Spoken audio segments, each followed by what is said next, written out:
Okay, if everybody would take their seats, we're going to get started.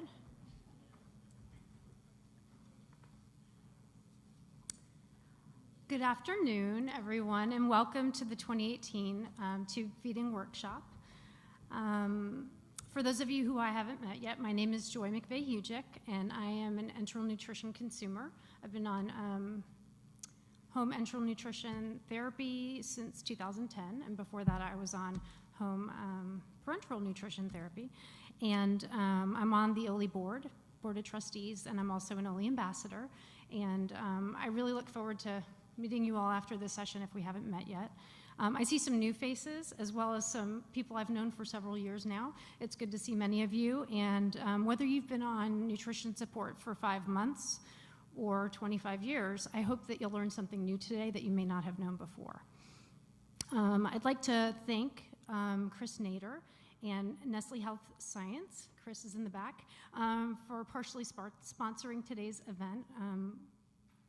I have learned so much over the years, even when I think that I'm not going to learn something new. I guarantee you I'll learn something new from each of you today. To let you all know, this is being streamed live. So there's two things about that. One is if you ask a question, make sure you speak into the microphone. The other thing is if you're going to share any personal health information, just be aware that it's being recorded and streamed live, so that information will be included. I'm going to do a quick run through of the agenda for today, and then I will announce our first two speakers. We will be doing, it's called Dietitians Recipe for Optimal Formula, where you'll get to hear from Tuttle and Alyssa Norris, who are both local. From there, you'll hear from Lisa Epp, who will be addressing common complaints with tube feeding, and she is from the Mayo Clinic. After that, you'll have an opportunity to ask questions of all three of our registered dietitians today. And then afterwards, Dr. Manpreet Mundi from the Mayo Clinic will be talking about feeding tube options. And then you'll have an opportunity to ask some questions. And then finally, we're doing hands-on and question and answers with the manufacturers. We have AMT, Boston Scientific, Cook, Halyard Health, Medline, and Mode. So you'll have an opportunity to stop by, look at their products, ask questions, even more so than you might be able to do at the table. You'll have access to each of them. All right. Well, Alyssa Norris is a registered dietitian at Le Bonheur Children's Hospital. There she works in the Level 4 Surgical Neonatal Intensive Care Unit, in addition to the Children's Intestinal Rehabilitation Clinic, managing the short bowel and intestinal failure patients in the tri-state area. Her interest in research includes very low birth weight infants, oral aversion in gastrointestinal surgery patients, and fiber as a treatment for short bowel patients. She's a member of the American Society for Parenteral and Enteral Nutrition, ASPEN, and is a contributor to the ASPEN Neonatal Section newsletter and social media team, and is a member of the ASPEN Professional Development Committee. Tuttle is a clinical dietitian at Le Bonheur Children's Hospital in Memphis, which is where we are. She primarily works with the outpatient GI clinic and the subspecialty clinics for I always say this wrong. Encephalic esophagitis. I don't know why I shouldn't even just try and pronounce it. Liver transplant, and Center for Intestinal Rehab at Le Bonheur Clinic, which is the CIRCLE program. She enjoys the challenge of her patients' population and watching them grow and helping them with nutrition support. So we are going to hear from them now.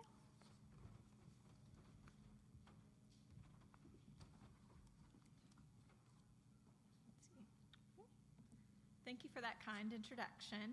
Anna and I are also both native Memphians, so we would like to welcome all of you here to Memphis, and we are so happy the Oley Foundation has chose Memphis as their home for this year's conference. Our first disclosure is that we have no commercial or financial relationships to disclose with this presentation.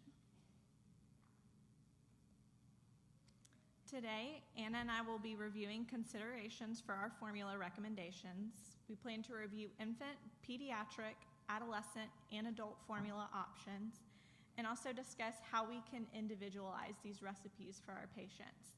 And then we'll also break down commercial formulas. Although there are numerous things that a medical team will consider when choosing their formula option, these are some of the top 4 things that we look into. We also primarily keep in mind that the literature supports that with patients who have any type of complex medical needs or really any diagnosis, their formula options and nutrition regimen should be individualized for them. So one of the first things that we're going to look for when looking at our formulas is their age. Are they a premature infant? Are they a term infant? Do they need a junior/toddler regimen, adolescent or adult? We're also going to consider their disease state. Do they have any allergies that could be present in any of these formula options?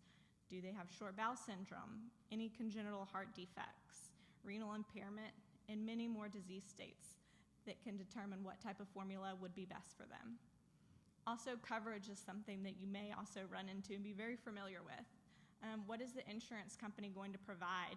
If we're choosing a formula that maybe isn't fully covered by the insurance company or DME, is the family or caregiver going to have to pay out of pocket? Is that feasible? Or is some of these formula companies going to offer an assistance program or other foundations that offer an assistant program that could help our patients out?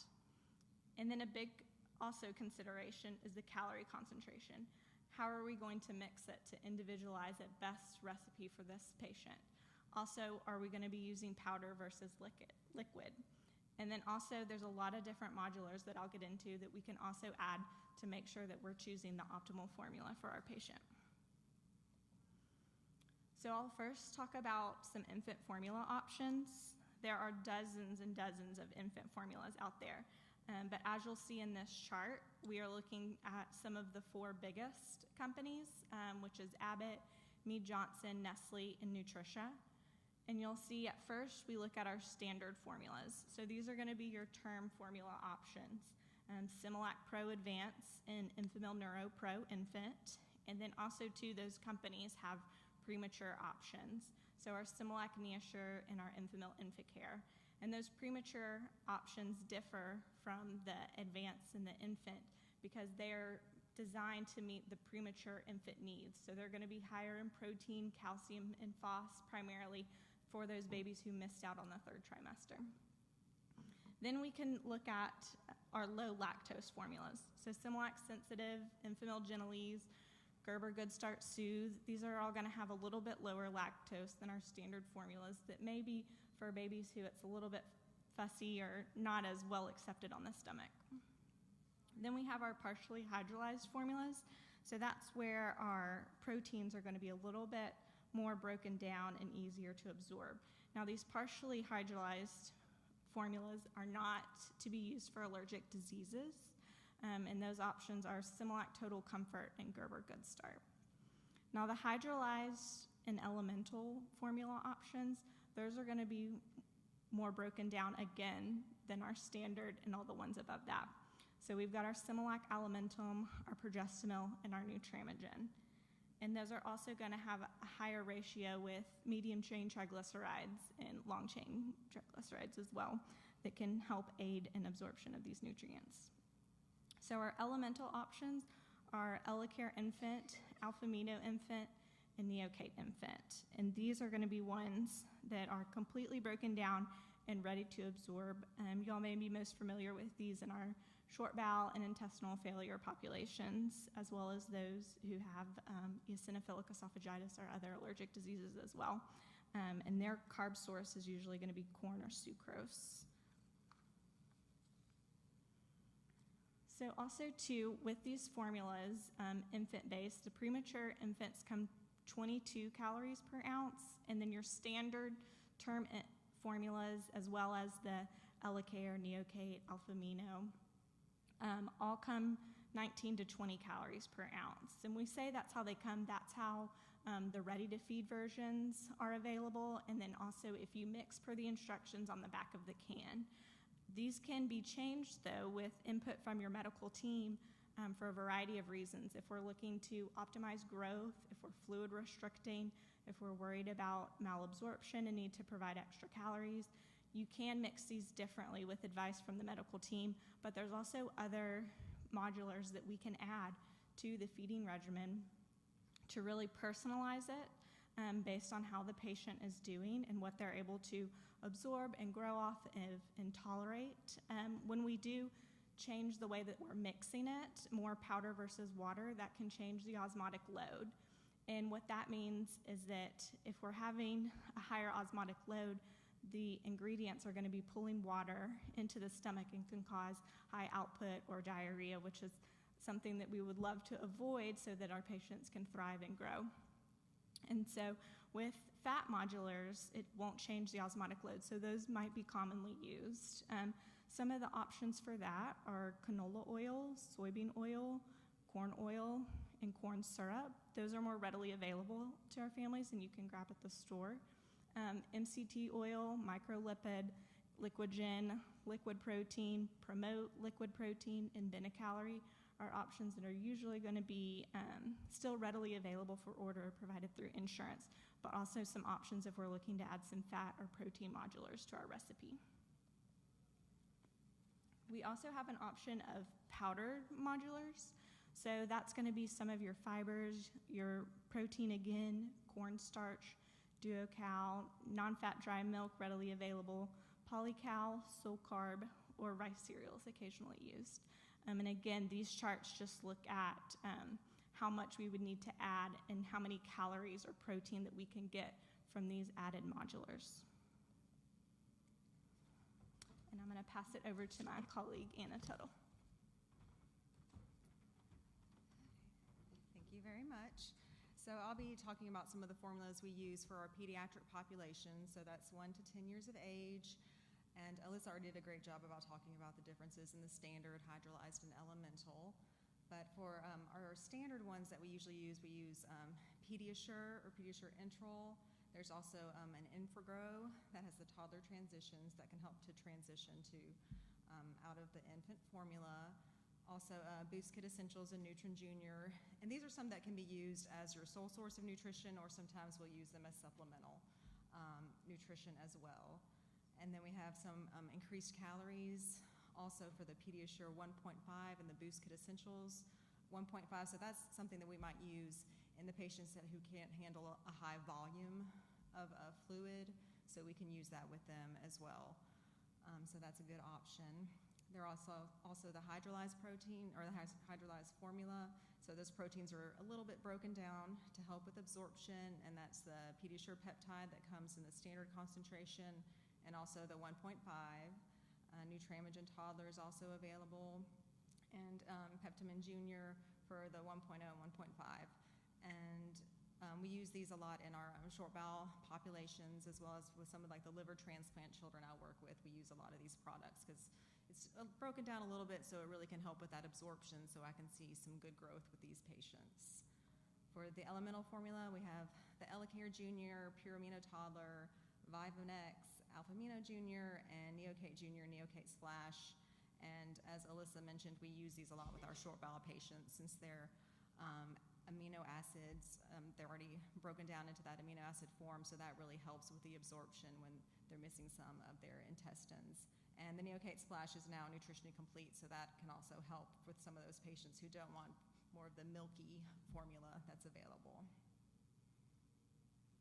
So I just like this chart a lot because it shows the difference in the peptide change. So I'll show this to patients and their families sometimes. So at the top is the protein in your regular formula. So that's intact protein, those chains. And then in the middle, you have your hydrolyzed formula. So like I was talking about, they're a little bit broken down, some intact there as well. But then what we use in some of our short bowel patients, we have in the elemental formula where it's broken down into those amino acids. So as you can imagine, that's just more readily absorbed. So your body doesn't have to work so hard to digest those intact proteins. So we also have a few other options for our pediatric formulas. There are some soy-based ones. There's Infragrow Toddler Transition Soy for some of those patients. There's also a Bright Beginning soy formula I forgot to put on here, but that's also available. Some of the big names on here, like Abbott and Nestle, they have some real food ingredient formulas available.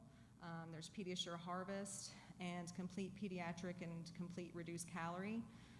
So if you desire to have more of a real food type approach to those enteral feedings, those are options as well. There's also some clear liquid supplementation that we use sometimes with our patients, and those are the Ensure Clear and Boost Freeze. Something I always mention is that, of course, those don't contain fat, so those are more just like supplemental nutrition that I have with some of my patients who want just maybe a little bit of variety in addition to some of the tube feeding they're getting or some of the TPN they're getting as well. So those are some options for them. And plus I have some patients working in pediatrics who love juice, so that's an option to give a little bit more oomph for what they're taking in as far as that goes. So for our adolescents and adults over 10 years of age, we have our standards, which some of these, of course, we see in Target or Walmart, like the Ensure and Boost. There's also Osmolite and Nutrin available, and we have some of those increased calorie standard as well. So if they can't handle too much fluid, or they just need a little bit more bang for their buck, there's Ensure Plus, Osmolite 1.2, 1.5, meaning 1.2 or 1.5 calories per ml. Also Boost Plus and Nutrin 1.5.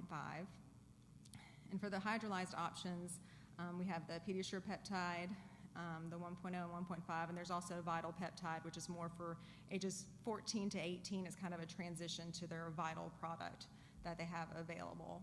So it just works with the nutrient needs of that patient population. We have the Peptamen Junior 1.0 and 1.5, and the Elemental. Those are still like the Elecare Junior, Alphamino Junior, Nuacate Junior, the ones we use a lot, and a lot of those have the different flavors, so that can be helpful. So patients have that option if they are taking any of it orally, or still enterally. They like to maybe have a few different options as far as the flavor goes.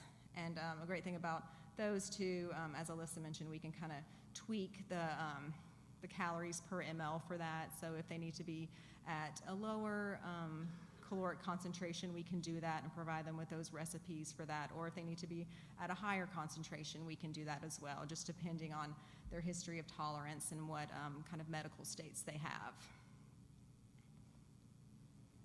And there are a lot of real food formula options available, because I can imagine you'd want to have more of a real food diet sometimes. So there's Kate Farms functional formularies, real food blends are available, and I think here in the vendor section.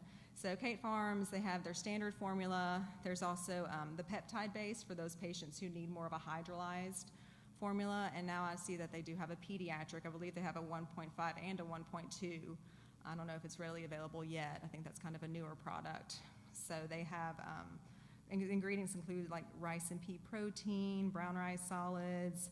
They have a superfood blends of different food concentrate and extracts like Brussels sprouts, blackberry, and kale. So those are some different options they have there.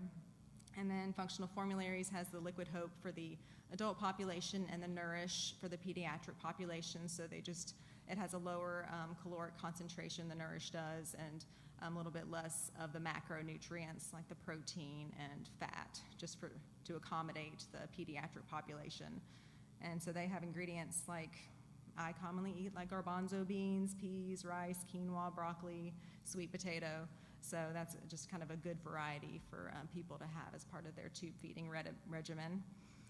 And real food blends, I messed up there. There are 5 different blends that are available, and those include got salmon, oats, and squash, beef, potatoes, and spinach. And so that's meant to add variety to the diet. So it's more similar to a meal like maybe a family member is eating. So that they have that as well. And it's usually used in a bolus feeding. And of course, there are homemade blended diets, which may be appropriate depending on the patient. And I would recommend discussing, with your medical team, with your registered dietitian and physician. And I know Alyssa and I have worked on different recipes for our patients, and just to see what works best for them, and we can figure out want to meet those macronutrient needs and making sure they can tolerate it with the volume and everything. But it is an option for different patients. So the formula breakdown, of course, there are a few different common sources of the carbohydrates, protein, and fat. For the carbs, it might have sugar or maltodextrin, inulin. FOS is the fructooligosaccharides, and sucrose. Common sources of protein are the sodium and calcium caseinates, milk protein concentrate, whey protein concentrate, and soy protein isolate. A lot of these formulas, like the intact ones, like Pediasure and things like that, they have milk in them, but they don't have the lactose. So a lot of times I have patients who are lactose intolerant, but they still can take the Pediasure because it has milk products, but it's the protein from the milk and not the sugar. Some common sources of fat include sunflower oil, soybean oil, MCT oil, those medium chain triglycerides that can be pretty readily absorbed by the gut, and canola oil. There are also some other additions such as prebiotics, those food for the probiotics. That includes the oligosaccharides, polysaccharides, and some fruit tans in there. Can help with that gut bacteria. There's also fiber that can be added, like there's a Pediasure with fiber, and also some patients might add a Benefiber or something like that to their formula to help with their stooling habits. And as Alyssa mentioned, all those different modulars are options as well.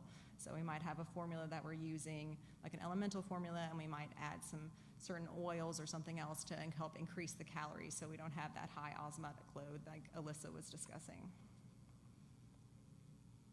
And something that we use since we work in pediatrics to assess how they're doing on the formula is we track their changes in weight or their height and their length. We go by a certain ideal growth velocity according to the age and gender that they are. So we always want to see if they're within that range. If they're a little bit below, we might add more calories or increase the rate or volume they're getting. If they're a little bit too high in there, we kind of need to reel it in. We can adjust it in the opposite way as well. So that's something that we do. And also to assess tolerance, we want to see if there's increased stool output, if we go up on a rate or go up on a concentration. Are they having issues with diarrhea or stooling too often? Are they having vomiting issues? And then also something that we do is just a gradual transition or slow increases in rate. So if we want to go up to a certain concentration, we'll just slowly do that, and also just slowly increase the rate of their feeds to kind of help their gut and just help them adapt to those changes. And so in conclusion, there's not a blanket statement that there's one optimal formula that will work for everybody. So we have to just work with that individual patient to see what their background is, what their tolerance level is, and what their prior disease state was, so we can find that optimal formula that works best for them. Thank you.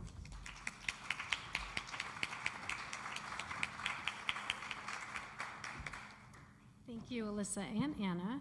Again, hold your questions, and we will be hearing from Lisa Epp now. Lisa is a registered dietitian nutritionist at Mayo Clinic in Rochester, Minnesota, and assistant professor in nutrition at Mayo Clinic College of Medicine. She is a member of the Academy of Nutrition and Dietetics, as well as the American Society for Enteral and Parenteral Nutrition, ASPEN.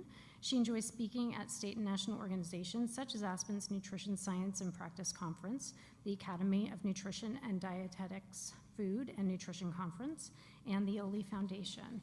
And I learned last night that we both are fascinated by fashion and how you can adapt your outfits even when tube feeding. So we're working on that for the future. So without further ado. So fashion show next year. If you have any ideas, come talk to us. All right.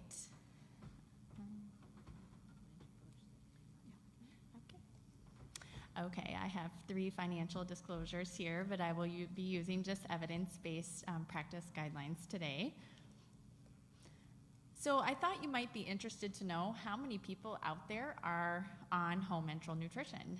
We haven't been able to answer that question very easily, and Dr. Mundi went through a lot of work with our team to kind of get information from Medicare as well as some of the largest infusion companies to really just estimate how many people are at home on tube feeding in the United States.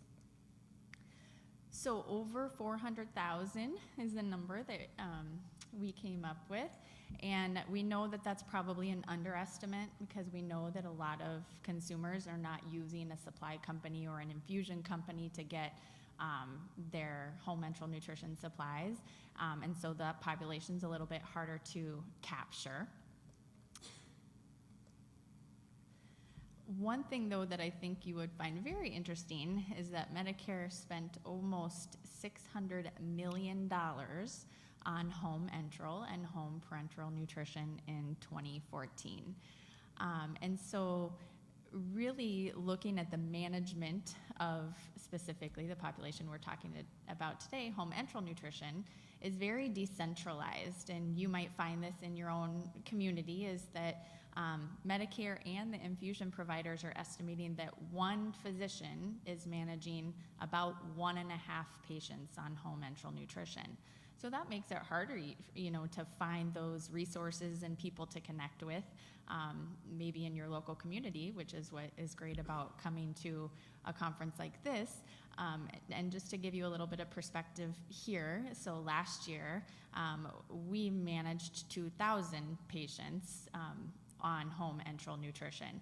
So what I would like to talk about today are kind of those common things that those patients call with questions about, or that we try to manage by keeping our patients out of the hospital. So we all know that healthcare is changing and everyone's trying to save money, and that includes with home enteral nutrition supplies, but also for hospital admissions. So we know that we're in a changing environment where cost is part of our decision-making equation, if you would say, and that we have penalties if our patients come back into the hospital with dehydration, for example, or a tube site infection, or granulation tissue that someone thinks is their stomach coming out of their tube site.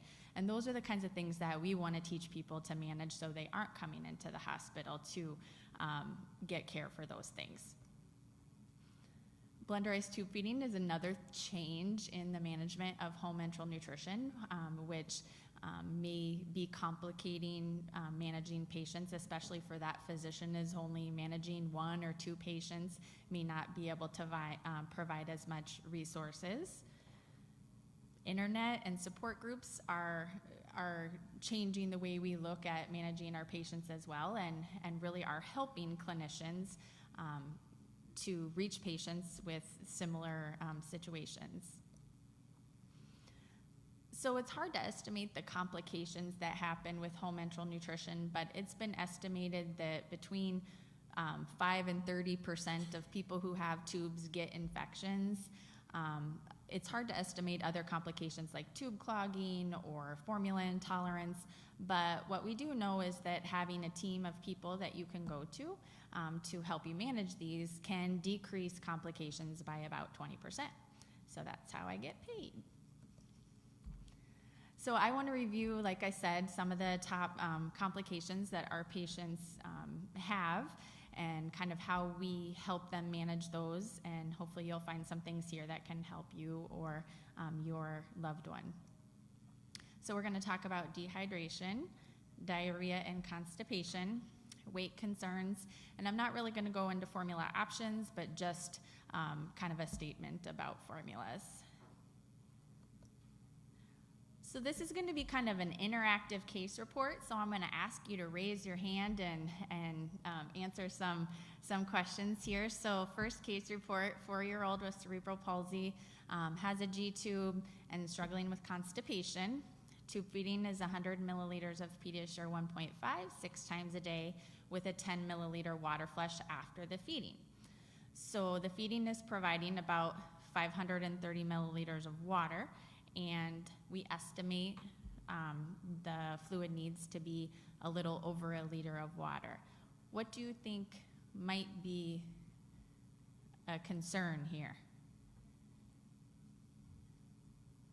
Anyone? Yes, in the white jacket. Not enough water. Yep, only getting 10 mils of water flush.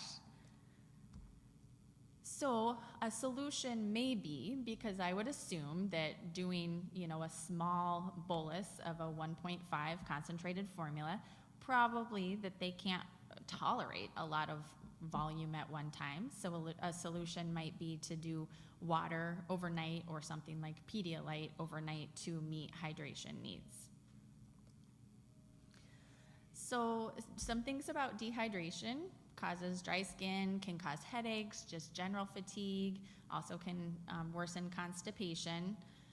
But severe dehydration can increase heart rate and decrease blood pressure. So we definitely don't want to downplay the fact that this child is only getting about half the amount of fluid that they need. Children with special needs might have more fluid needs due to drooling, gut motility issues, volume intolerance, poor intake. And so really looking at estimated fluid needs for both adults and pediatrics. Now, these are an estimate, but when I go through this with a lot of people, they feel like, wow, this seems like a lot of volume or a lot of water. And going from 500 mils a day to 1,200 mils a day might feel like a big volume. And so, we would probably do that in a stepwise fashion. But it's good to know kind of where we're going and then steps that we can take to get there. Another thing to know about formulas is that they're between 65 and 85% water. So if you're using 8 ounces of a formula, you can't count that all as fluid. So it's important to know the water content of the formula that you're on, as well as with blenderized formulas, it's really difficult to determine what the water content is. So we kind of estimate that most home blenderized formulas are between 65 and 75% water. Therefore, you would want to make sure that you give water or other fluid in addition to or mixed in with the blenderized feeding to make sure that you do get enough hydration. And I think sometimes this may happen when people change formulas because the water content of different formulas is different, that sometimes dehydration can become an issue. Overhydration, though, can also be an issue. So especially when maybe someone's new to blenderized feeding and they feel like they really want to get their blends really, really thin because they're worried that they might clog their tube. Sometimes that can lead to getting too much hydration, and that can lead to low sodium levels. So sometimes we do need to add salt to blenderized feeding to make sure that that doesn't happen, but obviously that's on an individualized basis. Okay, next case report. 54-year-old with tonsil cancer undergoing chemo and radiation, has been on a PEG tube feeding for a couple of weeks with a 1.5, so that concentrated formula with fiber, and calls in. So we have 6 dietitians that take phone calls from patients to, like I said, try to manage things at home and keep patients out of the hospital, and has been feeling full, nauseous, and no bowel movement in 6 days. What would be some of your first thoughts if you received this phone call, or if this was yourself? Anyone? Yep.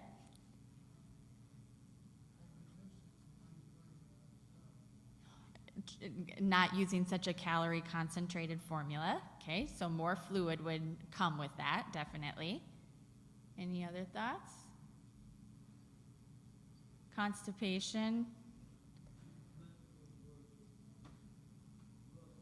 More water? Yeah, so I would kind of ask some questions. How much water flushes are you doing? And then you kind of need to decide, is fiber helping or is fiber hurting?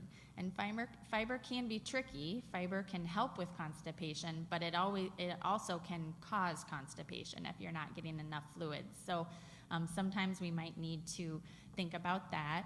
Also thinking about previous diet habits. I always think of that, Iowa farmer who gets a tube and he tells me, I've eaten meat and potatoes my whole life. And then maybe now he's getting a lot of fiber from maybe fruits and vegetables in his formula, and he's thinking, I'm full, I'm bloated, I don't feel comfortable. And that's a big change in diet. So maybe thinking about more of a gradual change. And then also just looking at medications that may be causing constipation, like pain medications. So like I said, fiber can be tricky. Fiber can help have more bowel movements when you're not having very many. And this can be done either mixed in formula or as flushes. But increased activity is also a way to manage constipation, as well as meeting fluid needs, or using something like pear juice or prune juice as some of your fluid flushes, rather than just water, can kind of help stimulate and move the bowel, and use something other than a medication. Diarrhea, on the other hand, can also be kind of helped with fiber. So using soluble and insoluble fiber can help kind of slow down the gut.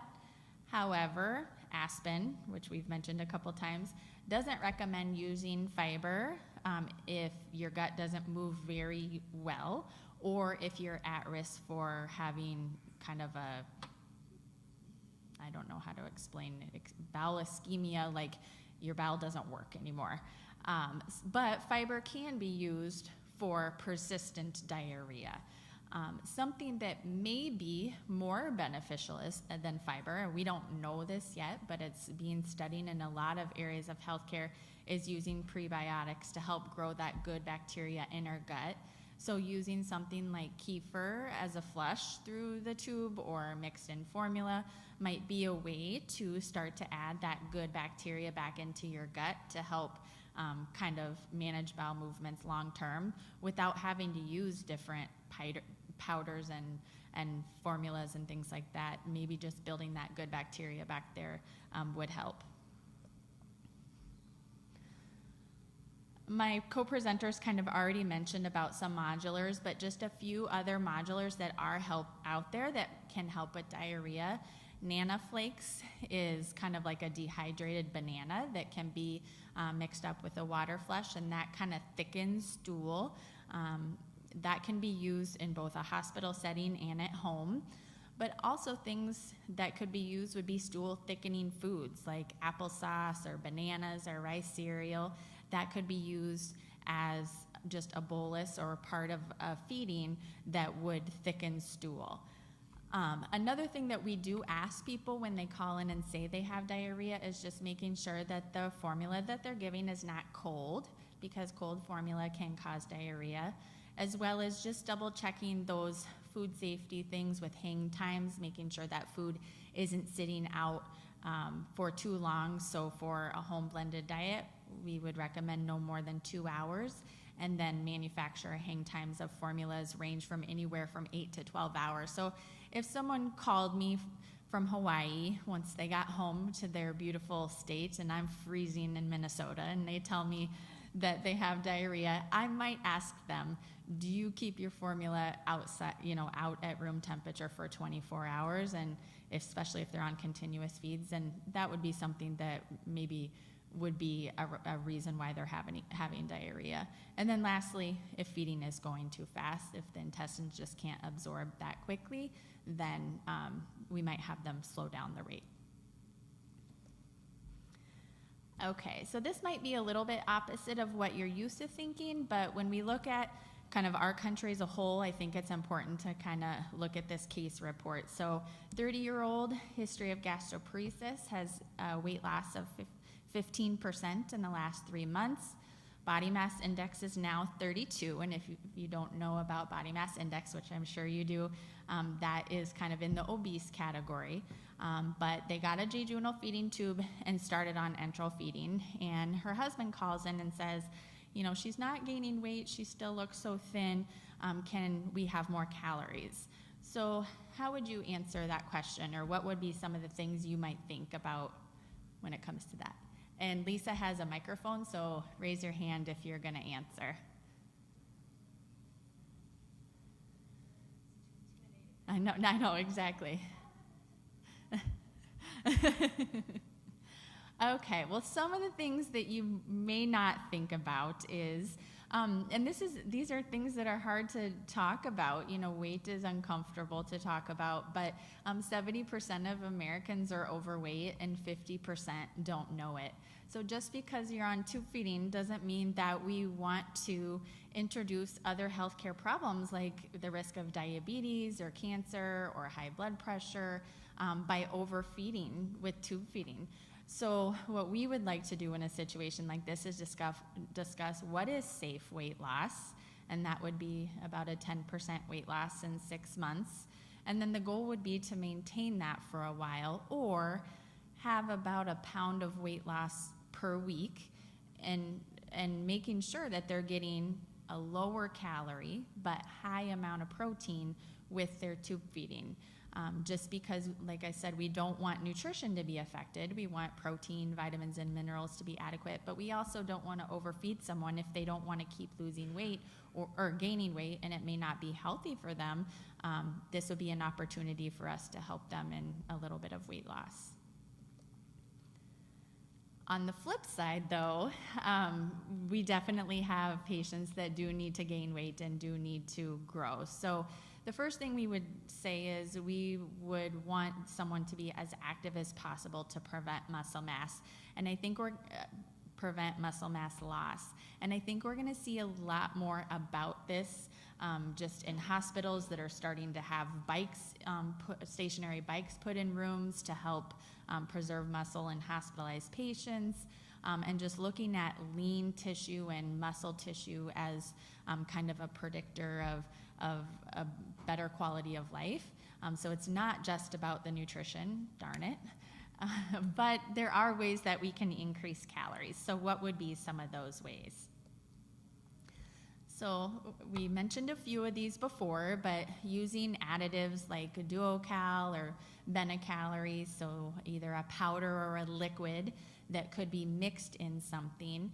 And something like Benecalorie, for example, has 330 calories in 45 milliliters. So if you think of your syringe, you get a large amount of calories in a small amount of volume. Where DuoCal, 42 calories in a tablespoon, that can be mixed into things. Just regular cooking oil can definitely be used as well. Like a tablespoon is 15 milliliters on your syringe, and you get 120 calories out of a tablespoon of olive oil. So when you're thinking about flushing, that's a very small amount of a flush with a large amount of calories.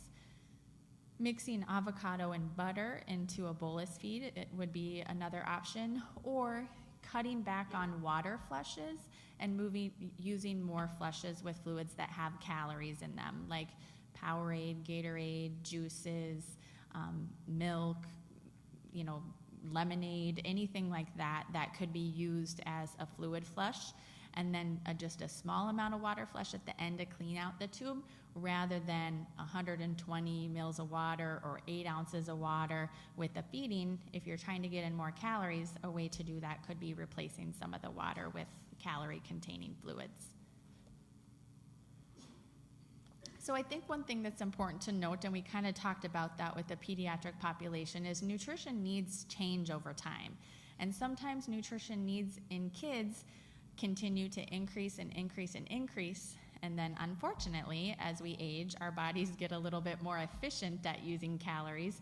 And so sometimes we don't need as many calories. So sometimes I might have a patient who's been on tube feeding for 10 years, and they say, but why do I need to come back and see you every year? I've been so stable. And then all of a sudden they start to gain weight and they don't want to. And it's because nutrition needs change over time. So we definitely want to kind of have our patient know what the goal is. So we like to have a weight range goal. And if they get outside that range, then that would prompt a phone call. So just kind of that awareness that different treatments, or if your body's healing from a surgery, or if you're just trying to maintain, all of those situations would call for different nutrition needs. So we definitely want to work with the consumer and family and a medical team to decide what are the goals, and then make sure that we have planned follow-up so we can make sure that we're achieving those goals.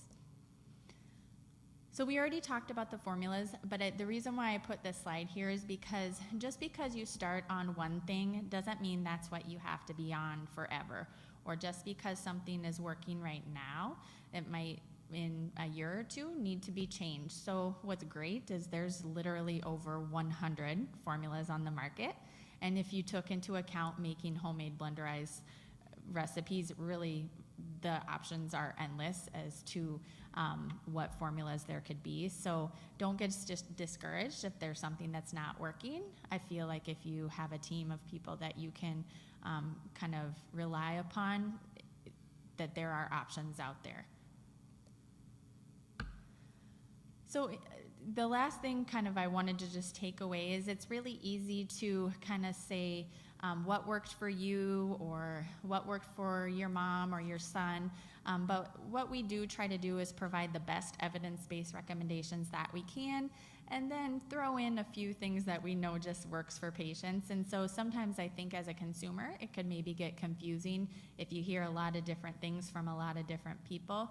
But that's where the Oley Foundation's resources are very helpful, because they do give evidence-based practice guidelines for solutions for things like diarrhea, constipation, things like that. All right. We will take questions now, but we're going to have the microphone come around, right? Okay. Thank you so much, Lisa. So now we'll take questions from the audience for our dietitians. Anything from either of the sessions is welcomed. Lisa, one thing I have found that's very effective, first off, I've been at Tubi for almost 5 years. Jasper feeding tube. I use the danger type 24 French because I use mostly a home genderized diet. Okay. Now, on a daily basis, I always look at my urine and my skin. If your urine is, real concentrated yellow, you know you need to increase your fluids that day. And if your skin has that alligator dry look, again, that's a factor. And that changes from day to day on how much fluid intake. So that would be a recommendation you should give your patients to keep a constant check on that. They don't have to run to the hospital, ER, to get checked to see if it's dehydrated. Great point, and I'm just going to recap what you just said. So 2 ways that are evidence-based ways to check hydration are urine color, so making sure your urine is light, or skin dryness or feeling kind of scaly skin. So if you're seeing those things, then you know you need more fluid, and that's exactly right. Now, when I often, as you mentioned, talk about when you run, add fluids. I'll dump a 12-ounce Gatorade into my home genderized meal. When I've been out mowing 2 acres of grass or something to increase my fluid level. Great. Are there other questions? Oh, there's one over here. She's going to be in our fashion show Yes. next year.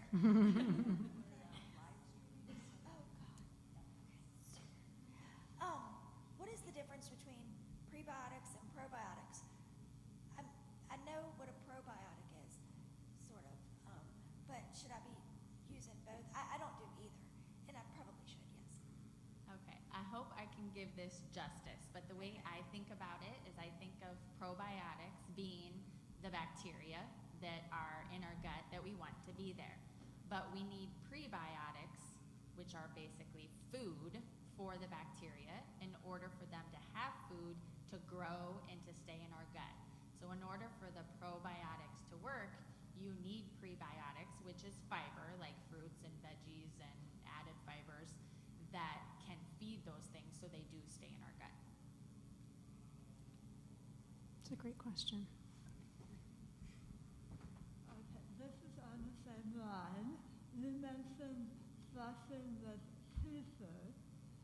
How much should, do you need a half a cup, a cup a day? How much is needed? I'm going to let Dr. Mundi answer that question.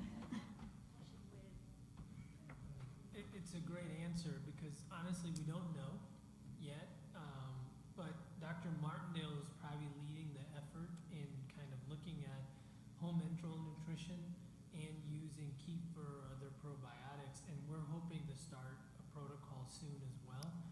But essentially he's using about 30 milliliters a day, and so it's not much, and he's actually even doing this to the extent of using it in the ICU. So a few ounces a day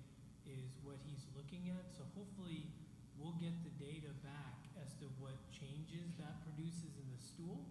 So then we'll be able to better tell if that's the right amount. But we're right in the infancy of this whole using kefir and probiotics to handle some of the GI complications. So I think in the next few years we'll have a lot more data. Any other questions? And I'll just remind the group that tomorrow afternoon in the 2:45 and the 4 o'clock sessions, Lisa will be joined by Cynthia Reddick, one of the dietitians that many of you know very well, and they'll be talking about a different avoiding tube clogging and skin and stoma care. So I know sometimes those issues are covered in this session. You're welcome to ask a question about that now, but there will be more information tomorrow on that. There's a question here and then over there.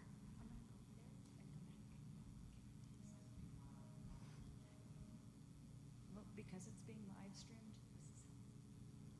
Yeah, just to remind everyone, it's being live streamed, so please speak into the microphone, and if you're sharing any personal information, it is being recorded and live streamed. Firstly, Lisa, excellent presentation. I always enjoy hearing you speak, so I'm excited that you presented today. Thank you. I do have a question, though, about the weight gain. Weight gain with medications is a common situation. These patients could be on prednisone or other medications where there's weight gain that could be misinformative to us as dietitians, looking at patients thinking they're gaining weight, they're obese, but the reality is it may be other reasons. There could be thyroid conditions or other things going on. So how, I don't want to put you on the spot, but would you be able to assist in guiding and how you deal with that? Well, to be honest, we still probably do underfeed in that situation. And the reason why I say that is because a lot of times, you know, people are still able to eat some by mouth. And I think one of the things that's hard is just to quantify how much people are eating by mouth. So we really try to remove the fact that they have a feeding tube as an equation into kind of their nutrition counseling. And if that person didn't have a tube and had thyroid issues and was on medications making them gain weight, we would still be counseling on, you know, a healthy diet, fruits and vegetables, lowering calories, you know, trying to get enough protein. So I don't really have a good answer other than I still tend to not provide the estimated calories.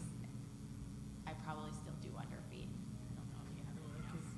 I can add a little bit to that. I think this is one of the biggest challenges we're going to face, is the obese individual who's actually malnourished. So it fools us in terms of the scale looks good, you know, or they're gaining weight. Yay, we're doing a great job, but they've lost so much muscle. So I think we are in the process of shifting some of our parameters that we follow. So one that we've now introduced is hand grip strength. So that'll give us an idea of kind of muscle strength. Another is we're starting to use bioimpedance in our clinic, and so we have equipment for half of our patients, and we're going to buy the final set, but that will give us an idea of lean muscle mass. And that's something then we can follow and make sure that that is increasing, not just fat mass. And it's very easy to do, and that way we can then tailor the enteral formula to be high protein, perhaps lower calorie than we normally would, but then following those markers like lean muscle. So make sure that our sarcopenic obese patient, we're not just looking at the scale, but making sure that they're gaining muscle, gaining a healthier sort of body composition. So yeah, it's a great question, and I think one of the biggest issues that we face now.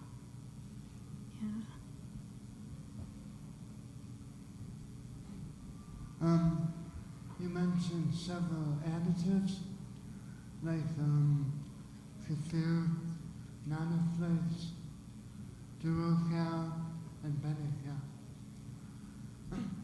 I'm worried that if I introduce any of this, it might trigger diarrhea. Should I not worry? I'll say some of the fiber, like the banana flakes and the Nutrisource fiber, those commonly wouldn't cause you to have any increased output of diarrhea because it would help bulk up your stool. So sometimes we often see, you know, we may give a recommendation for fiber, commonly may be good with everyone else, but one patient might be too much fiber.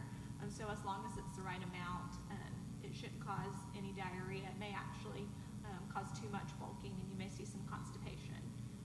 But with other additives, and y'all can chime in as well, with some of the oils and some of the fats, if it's too much, you may see an increase in diarrhea with those. So it just depends on what specifically you're adding and what risk you may see with each of those. Does that help answer it? And starting slowly, Yes. obviously, with a small amount, being at home, you know, when you're making changes, just like if you were adding something new to like a home blend, you would want to make sure that you tolerate that before you added a lot of it. Something else that, you know, I wish I had done this at the beginning of the workshop, but by a raise of hands, how many people who are consumers in the room, if you're comfortable letting us know, how many of you are G-tube fed? Okay. You can put your hands down. How many of you are J-tube fed? Because I think the answers to some of these questions and some of the advice provided might be different for the people who are J-tube fed as opposed to G-tube fed. I know I'm J-tube fed, so some of the advice and information provided, it's great information, but I can't be doing some of it because I'm feeding it into my jejunum. And then also, how many of you bolus feed or gravity feed? Okay. And then how many of you pump feed? Okay. Now, I just think it's helpful. I wish I'd done it at the beginning so you all would have known who your audience was. Are there other questions? Yeah. Wait for the mic. Thank you. Just an insight about adding oil to their diet. My daughter, she had an emergency. She'll be back. When she was a baby, they had us put the oil in, and after probably a week or two, I noticed the top of her head was just always oily, and I didn't know what it was until a couple months later. I was at the doctor's office, and they said it's the oil that I'm putting in there. So as an adult, do you think that would happen? Putting the oil in there and it's going to come out the top of her head? I mean, she just had an oily scalp. Probably haven't heard that before. Everyone's staring at me, so I mean, I think in terms of the oil and this oily scalp, I mean, what I'm thinking of is we're overdoing it in that it's forming triglycerides that the body can't handle, so they're floating around. So that's something you have to be cautious about. So that's why this change needs to occur with a team, and someone's actually monitoring labs and making adjustments. Because, if I start adding a lot of oils and high calorie things to my diet, if my body can't handle it, it could cause a lot of problems. So early on, if we take this stuff enterally, it's going to go through our kind of chylomicrons and end up in our blood. So we see this often if someone eats ice cream and we collect their blood the next day. We know they haven't been truly fasting. You could just catch that layer of oil and fat in the blood. So then the body tries to dispose of it. So I think the idea here is that in someone who's malnourished, where they're underweight, their body may take it up more readily. But I would work with a team to make sure that you're not overdoing it. Yeah. So I actually have one more question about oils.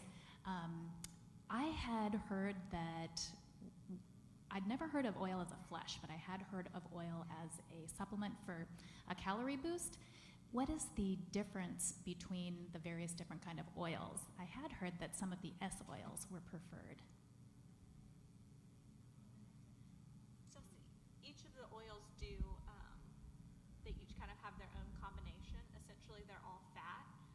So we also commonly with some of our patients will look at their labs and what they're needing. Do they need some more essential fatty acids? So we may be leaning towards different oils to help meet those needs. So it's kind of patient dependent on what their labs are portraying, what they're getting. Also, are they a combination of EN and PN? What we're looking at there as well when we're choosing what oils to add. And y'all can say what y'all.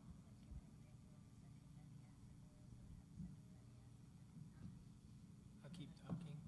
No, you're right. So each source of oil will provide different fatty chains. So we typically label, and I'll talk more about this tomorrow as well in the lipid section, but we label short chain, medium chain, long chain fatty acids. So this just essentially means how many carbons are in this chain of the fatty acid. This is probably getting too complicated, but each of those has its own properties. So as an example, soybean oil is a perfect example where half of it, almost 50-some%, is a carbon 18 chain linoleic acid, which is an essential fatty acid. So if you've got a child on parenteral nutrition, that's a must, you know? So then we would want to use that as opposed to like a medium chain or another oil. Whereas if you're having trouble with getting rid of oils or there's too much accumulating, we want to lean towards the medium chain because those can go right to the liver and get oxidized. So the body clears those faster. So it gets really complicated, but there's so many different properties to them, you know, and I'll kind of talk about this more tomorrow as well. But that's why, again, that team is important because each oil is not the same. And so you don't want to just say, oh, I need more oil, let me grab this. You may be causing a deficiency in something else. I don't know. Anything else here? Okay, another question over there. Hi. Okay, so my son, he's 2.5 years old, and he has short bowel syndrome, but he has a rare brain disorder also called schizencephaly. So he's been tube fed like his entire life, but he's not very mobile and very active. So he doesn't burn a lot of calories like they would say like the typical child does. And he has Alicare Jr. for his formula, but they were overdoing having me mix his formula for a long time with a lot of extra calories. And I kept thinking like that doesn't seem right. Well, now they have me mixing it to less calories, and they said, like the nutritionist said that he doesn't need any extra calories because now where he is on the growth chart, but he's not gained any weight in months. And I just feel like, I don't know, it just makes me nervous, and I don't know if I should have him be pushing to have him tested to see if he has like a thyroid issue or something like that, just to make sure that like there's nothing I need to be worried about for his weight at all. Or am I just being, he's my first child, so I don't know if I'm just being like, kind of, I'm like, I hover a lot. So like, I don't know if I need to really be that worried about it, or if I just need to just let them do their thing and let it go. No, it's okay. It sounds like you're a good mom. So it's good to be concerned about these things because you want a child to grow. So if they're not growing, that is concerning. And yes. Sometimes as dietitians, it's hard to find that happy medium if we have children who have gained a little bit more than expected, and we don't want to create another issue where if they're overweight or something like that. So sometimes I know I've had patients where there might be a few weeks or a few months where they kind of stay at the same weight or so, and then eventually we do want to bump up their calories maybe again.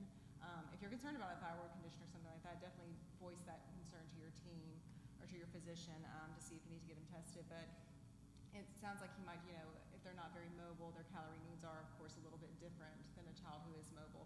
So it's kind of hard to find that happy medium sometimes. But definitely if you're concerned, voice those concerns to your dietitian and to your medical provider about, you know, if they need to tweak its formula again, or what their endpoint is, what their game plan is for the future, which with some of these children, I mean, it's month by month as far as what they have going on and how we need them to grow. But I know it is concerning when a child is not growing, because you definitely want them to grow at that important stage in their life.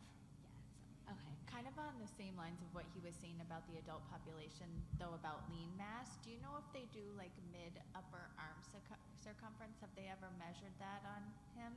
Because that would be another thing to kind of look at outside of weight gain. I don't know if you guys want to talk about that. But they have not. They haven't done that.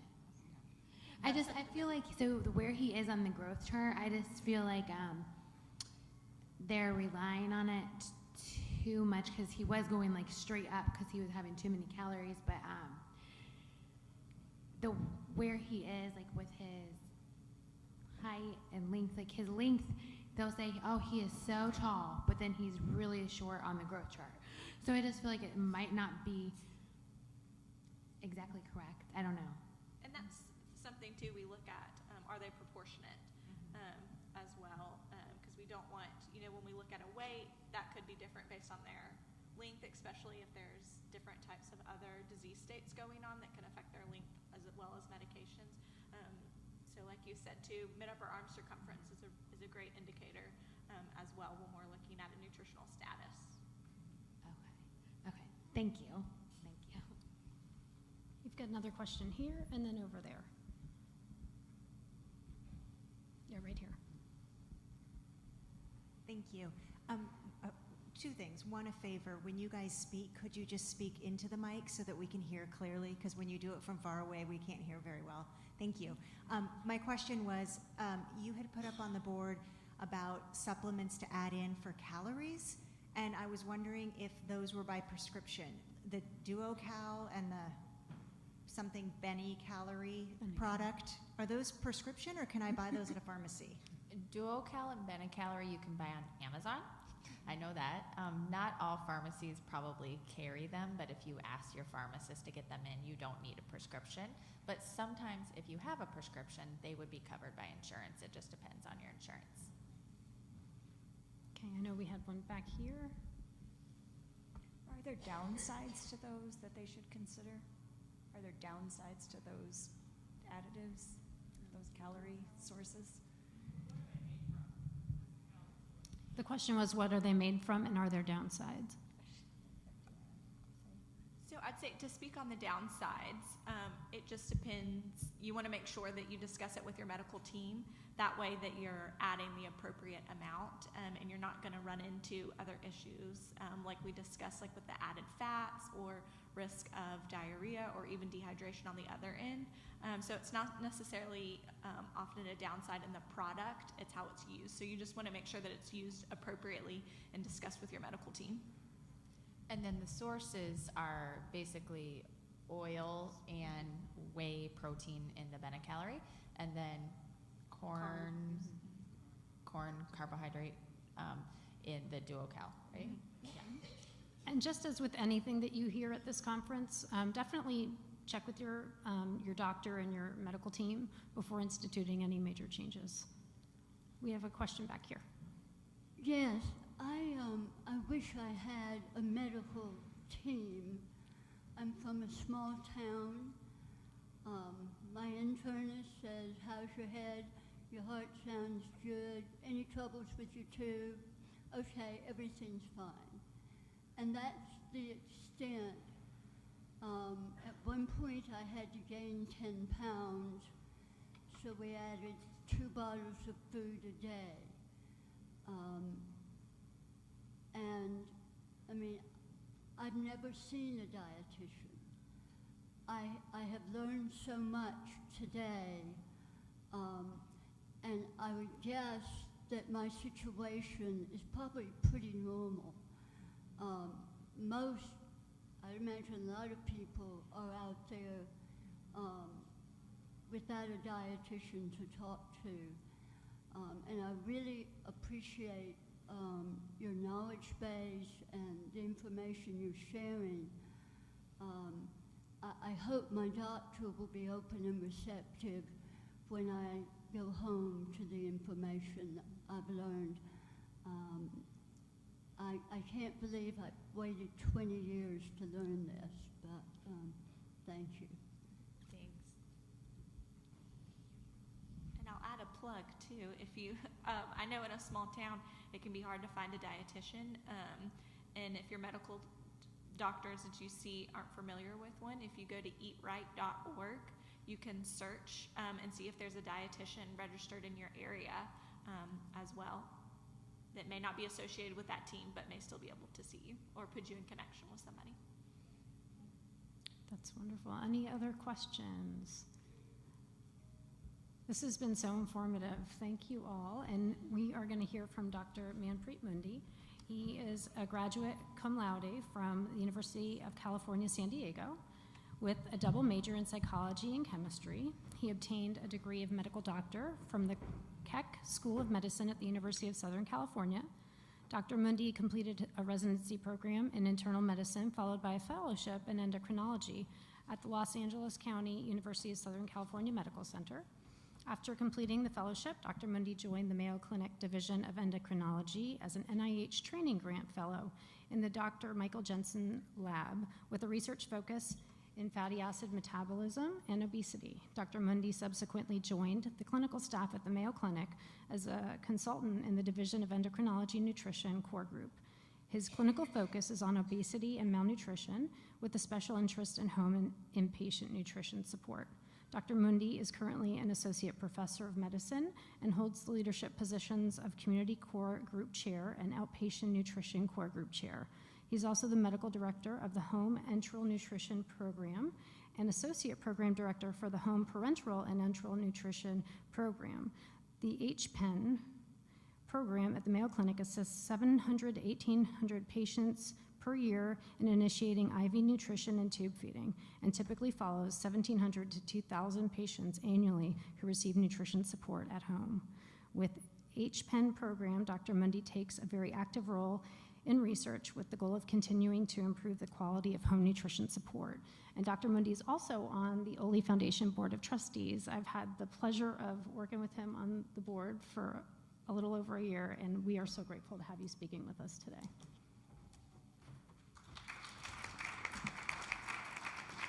Wow, thank you for that introduction. That was impressive. And so the task I've been given is to talk about enteral access and to kind of go over what are all the various options we have available to us. I don't have any disclosures pertinent to this talk. And what I've done is I've kind of gone through all of the various options we have on how we get access to a patient to feed them. I've brought in some videos from colleagues who are gastroenterologists, so I'm an endocrinologist, and I've had to trim them to make sure, you know, the audience isn't a little put off by it. We still have dinner to go.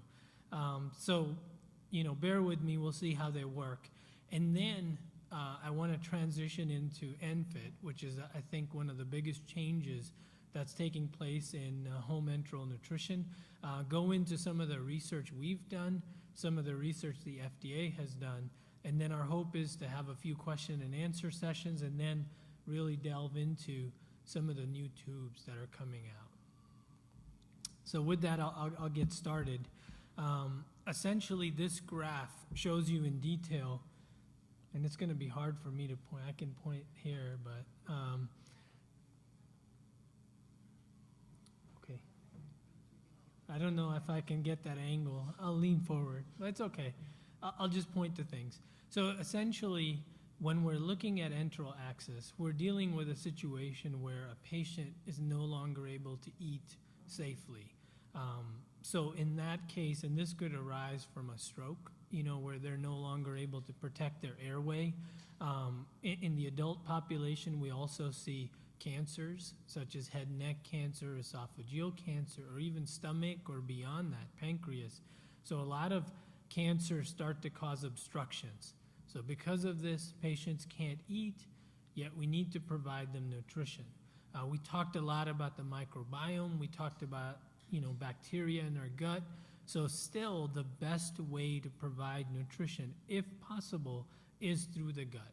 That's the way we like to feed. So then how do we go about doing this?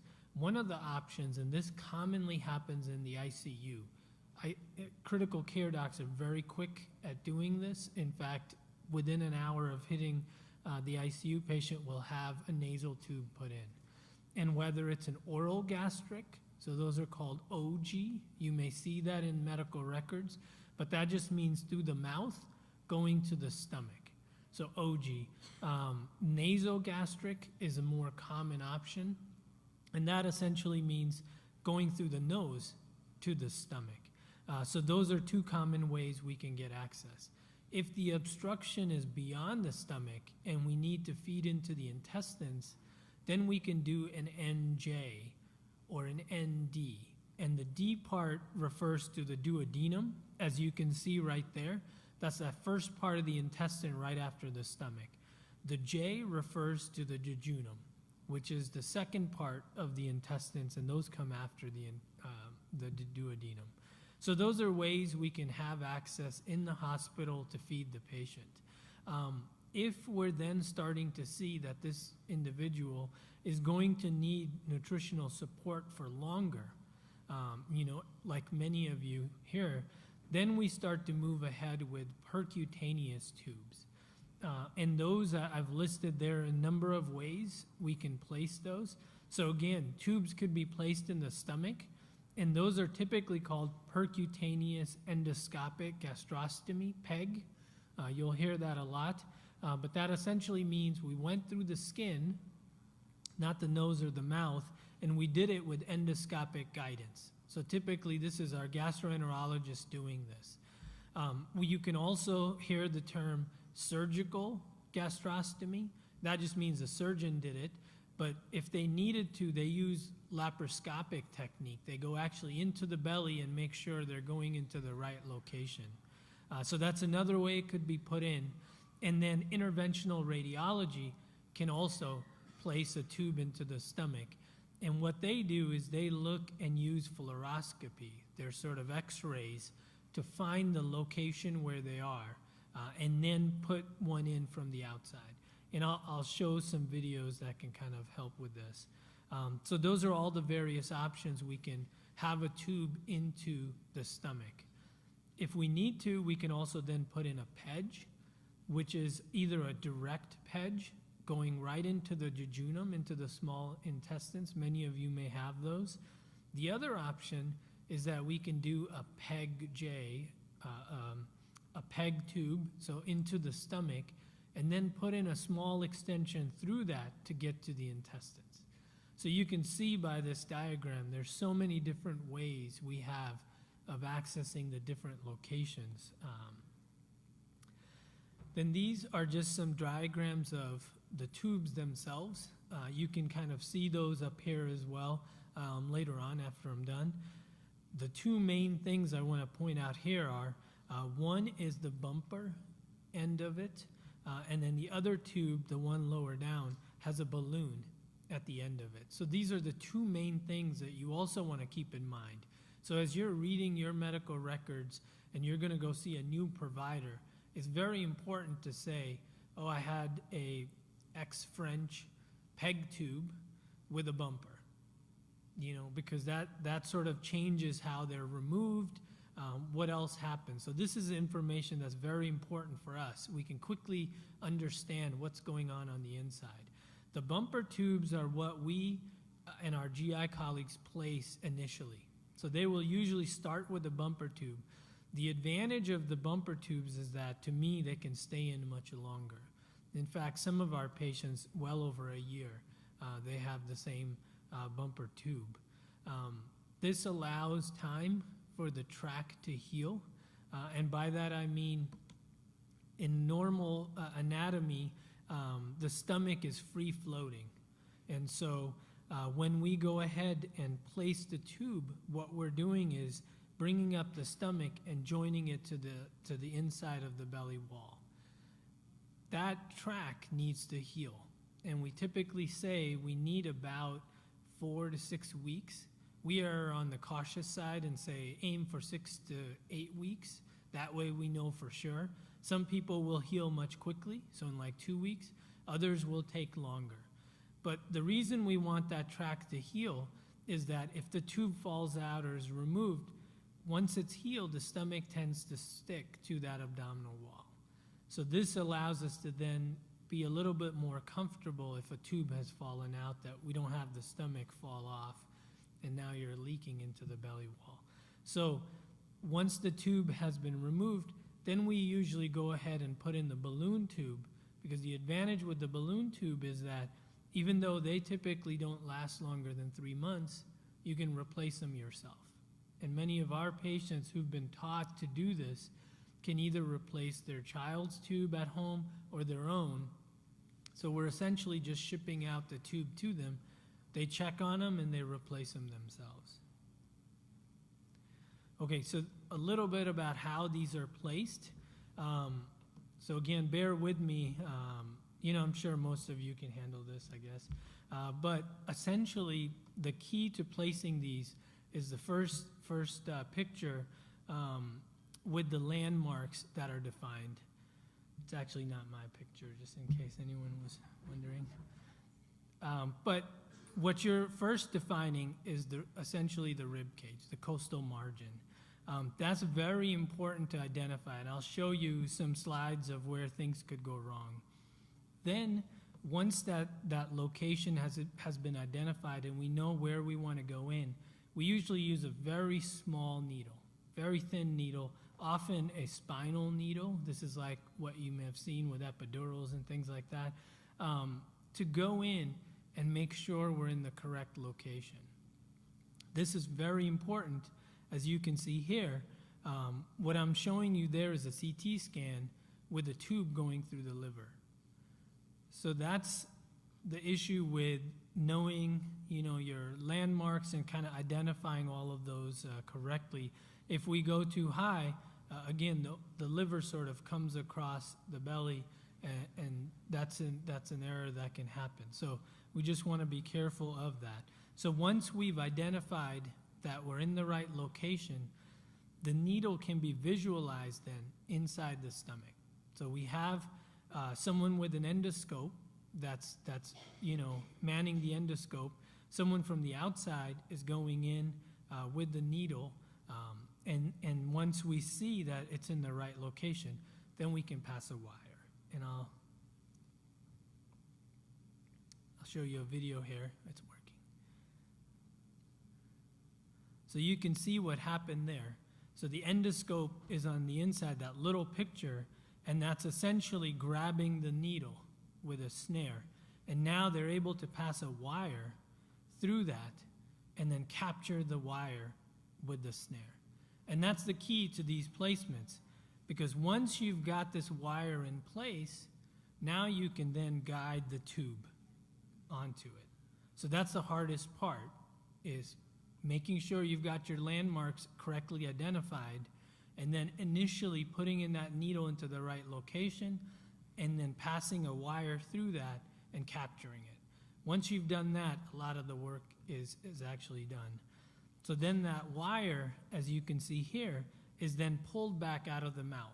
So it's a very long wire, and the person operating the endoscope then has one end of the wire. The other person at the other end of the belly has the other end of the wire. And then a tube can essentially be passed onto that wire. There's all sorts of different techniques on how it could be done, but essentially you go in from the outside, pass the tube along through the mouth, and then pull it through the other end. And then the tube is placed, and they can then secure an external disc. They can size how much length we want to leave outside, and then put in the end adapter, and then you're done.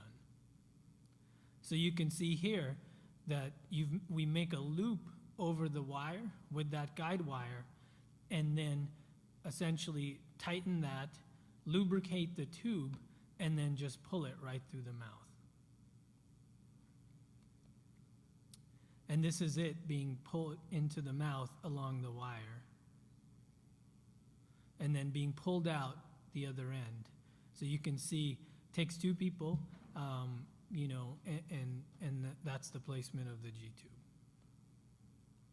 Okay, so as I mentioned before, typically our group starts with a bumper tube at the very beginning, and then when we need to replace them, we're replacing them with the balloon at the end of it. The other option we have for many of our patients is the low profile. They prefer this just because there's no tube then dangling, but again, this has to be measured. As you can tell, with the other tubes, there's that external disc that's adjustable. With the low profiles, you have to have the size correct. Otherwise, it's too loose, or actually the opposite, where you can actually push the balloon into the track if it's too tight, or if you're gaining weight. So these are all things that we watch for, but essentially with the low profile tubes, they have to be measured, but then it's flush against the skin, and whenever you need to provide feedings, you can then connect that adapter and then feed the patient. So those are the main ways that we put in G-tubes into the stomach. If in the hospital, we need to then place nasal tubes beyond the stomach, this is where it's actually quite difficult. And I'll show you some of the techniques we use. It's easy to get the tube into the stomach. That can be done at the bedside. But then to have it move past the stomach is difficult, because many times when we try to do this at the bedside, because the end of the stomach is a big muscle called the pylorus, it starts to just loop. And then you get an X-ray, you're like, oh yeah, I'm way in there. You know, I've put in a 10, 20 inches of tube in there, but then it's just coiled in the stomach. It never went beyond. So because of it, there's a number of techniques that have been tried, and I'll kind of show you, highlight some of those. One of them is electromagnetically guided. This is CoreTrack is what we refer to it as, a company that makes one of these.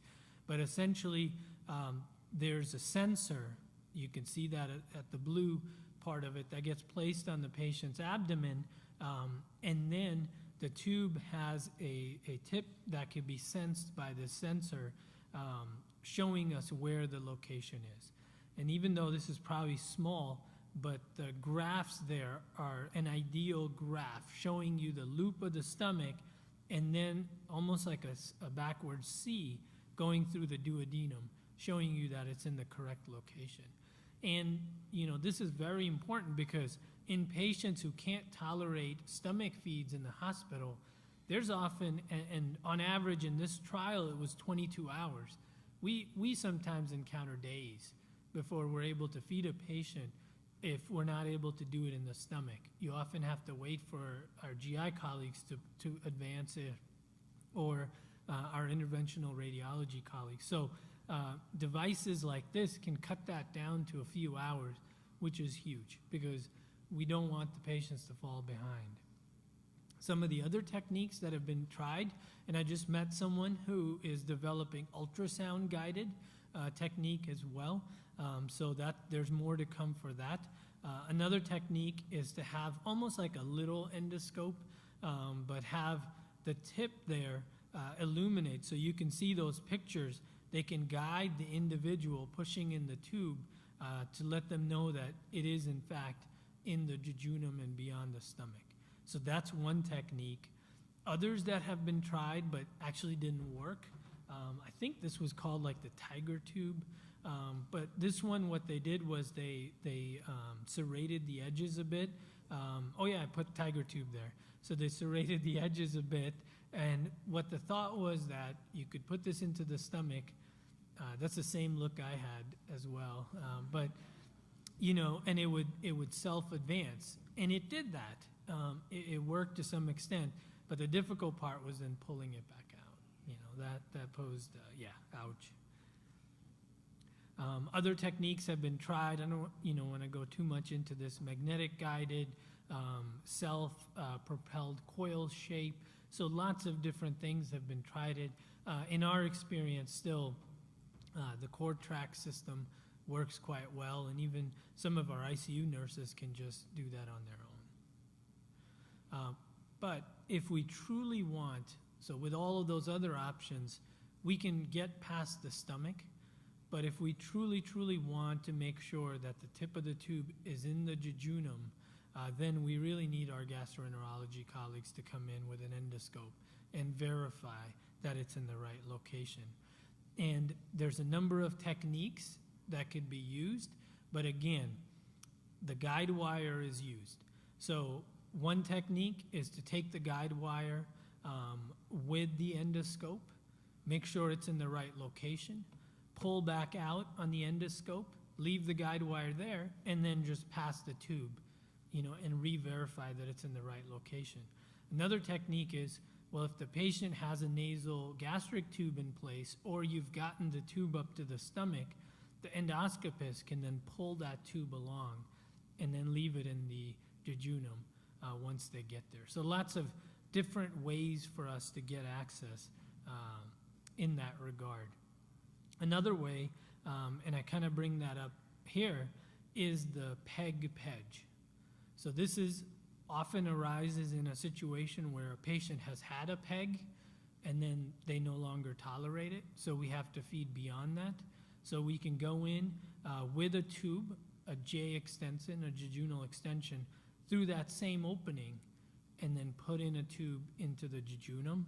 Other reasons we use this is and I'm an endocrinologist, so in patients with gastroparesis, where the stomach is not emptying quick enough, we use this because it allows them to then vent the stomach, so that they don't have nausea or vomiting.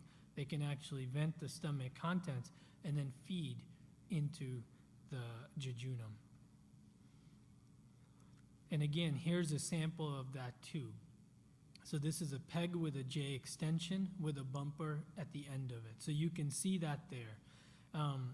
At the blue end, the tip of it, that's the part that's outside the body. What you're seeing there is one will be labeled a jejunal or feeding port. There's lots of different labels, and this is probably the most important end for this tube. Because if you identify the wrong tip, bad things can happen. And I think Lisa and I had a patient that Lisa actually identified. She came over to my office of a patient who was intolerant to tube feeds. I know for months or years. It was 2 years. This patient was intolerant to feeds, couldn't, figure out why. They had done all sorts of studies, had a PEG with J extension, and Lisa kind of looked at the x-ray, and said, I don't know where this tip is. This doesn't look right. I think they're feeding into the wrong end. And we looked at it, and that was the case. And so for 2 years, this patient had gone, on and not being able to tolerate feeds when it was a matter of just feeding into the right port. That's one of the things we do. And we've even gotten to the point where we have a label maker that our nurses use, and they will label them feed, vent, or gastric, jejunal to make sure it's correctly identified. So that's one of the keys to this procedure. And again, here's some data about the success rate of this being placed. And even for our gastroenterology colleagues, it's sometimes difficult. It's not a 100% placement rate. Lots of failures can still happen. Same sort of techniques, again, for placing these tubes in. As you've seen, the key is if there's no tube present, we need to get a guide wire in the right location, and then we can pass a tube through that guide wire. So similar techniques to the videos you saw before. So this is now just showing you a little bit about the direct percutaneous endoscopic jejunostomy tube. Same sort of approach. The first thing we have to do is identify our landmarks. And what we're doing there is we're going in with an endoscope. In the video, it's very hard to see, but we will go in with an endoscope, go into the right location, into the jejunum, and then turn the endoscope towards the belly wall. The room usually is dark so that the outside individual or person that's doing it can see where they are. And based on that landmark, then a very small needle is placed, and then again, the guide wire is passed through that to make sure we're in the correct location. So that's it right there. And you can see the needle coming through, and once we know we're in the right location, then you can go ahead, give anesthesia, make your incisions, and then pass the guide wire. So that's how we're going about placing the direct PEGs.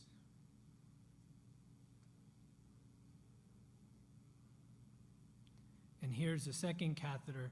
So that's the bigger needle. Once we're confident we're in the right location, we can then pass the bigger catheter. And then again, they're using the snare here, and they're passing their guide wire. So you can see very similar techniques, but this is much harder to do because of the location. You have to go in quite a bit compared to the stomach. Okay, so we'll leave the questions for the end about how to place tubes, but then I want to shift to the second part of the talk, which is on ENFIT, which is one of the biggest transitions I think home enteral nutrition has seen in quite some time. And I've summarized a talk that I've given before about why we need this connector. Essentially, what's happening now is that one typical patient that we see could have many different tube systems. There's actually countless that are available on the market, and sometimes we saw the data that Lisa presented.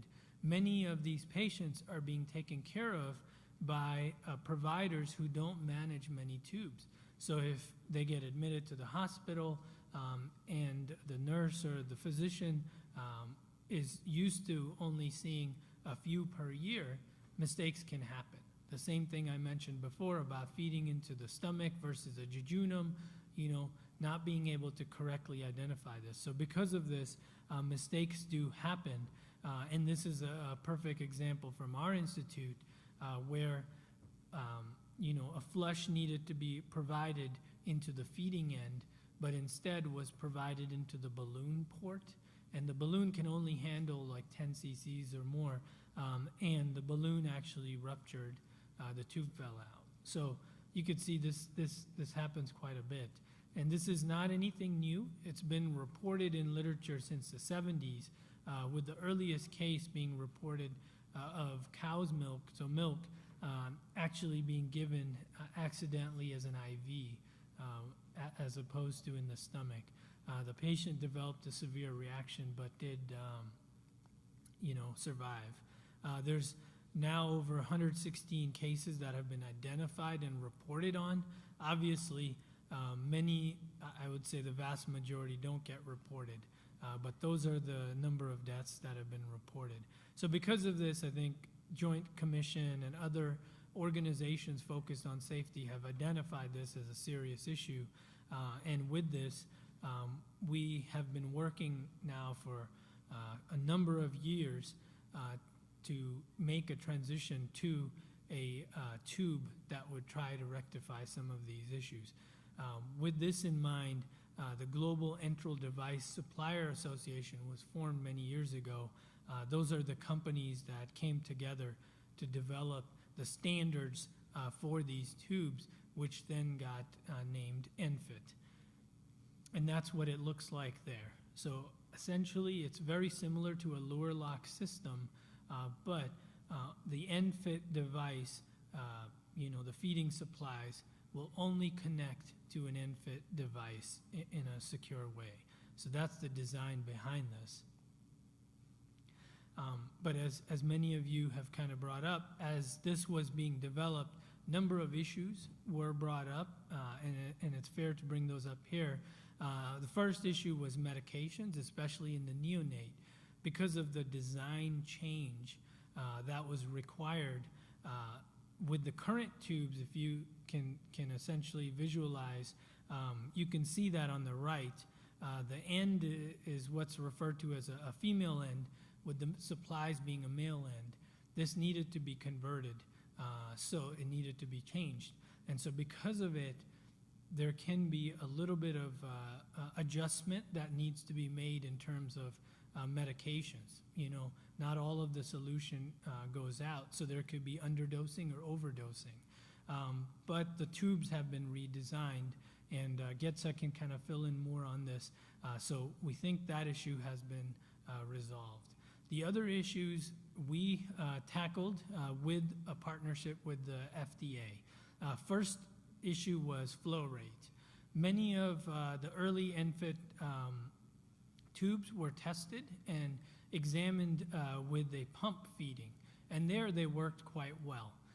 We then built upon that testing and wanted to make sure that the needs of our patients, the home patients who provide gravity flow or provide bolus feeding, would also be met. So with that in mind, we set forth to do some flow rate testing. And we partnered with the FDA to design this protocol, and then the GETSA members were kind enough to provide us tubes. And you'll see by the data, there were a lot of tubes that were required to do each testing because we did that in triplicate and didn't want to use the same tube. So we had to just do this over and over again. Here's Alyssa and some of our other members of our team that did this. And it was days and days of work. It was hard work. But they're still smiling. I made them turn around and smile at least. So there they are. So this is what we saw, and we've kind of published these results. As you can see in the black and white, those are the legacy tubes. Those are the current tubes that we have, and we've essentially measured the flow rate in milliliters per second. And then in the pink are the ENFit tubes. And we did it for each size, and then we did it for a number of formulas, including water. So you can imagine how many different times we did this. Lisa can imagine for sure. She said she tried to forget.